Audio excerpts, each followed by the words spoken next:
আসসালামু আলাইকুম। সবাই কেমন আছেন? কৃষি উদ্যোক্তা ভাই ও বোনেরা, আমি এখন পাট কাটতেছি। তো আমার এই জমিতে ধান ছিল, ধান কাটার শেষে আর রোপণ করছি, এখন পাট কাটতেছি। পাশের জমিতে দেখেন ধান লাগাইছে।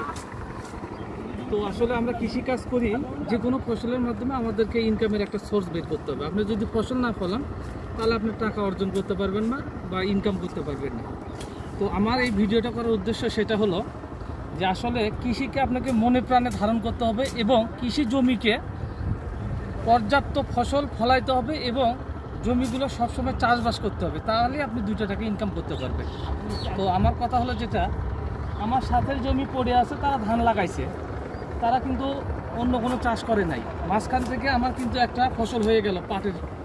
তো যা হোক, এখান থেকে পাট থেকে আমি 2 টাকা হলেও বেশি ইনকাম করতে পারবো। তো আমি যেটা বলি সেটা হলো কি, আপনারা কৃষি জমিগুলোকে চাষবাস করলে জমি ভালো থাকবে এবং ফসল যদি বেশি করেন সেই ফসল বিক্রি করে 2 টাকা বেশি ইনকাম করতে পারবেন। তো যা হোক, আপনারা জমিগুলোকে এমনি এমনি বসে না রেখে যে কোনো চাষাবাদের মাধ্যমে সব সময় ফসল ফলাবেন, 2 টাকা পাবেন। এটা আপনার সংসারে এবং আপনার ব্যক্তিগত জীবনে উপকারে আসবে। তো যা হোক, সবাই ভালো থাকবেন, সুস্থ থাকবেন।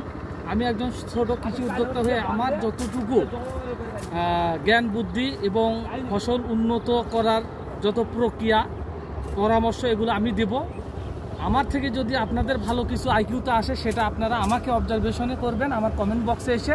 সবাই আমার এই চ্যানেলটি সাবস্ক্রাইব করবেন, লাইক কমেন্ট করবেন। সবাই ভালো থাকবেন। আল্লাহ হাফেজ।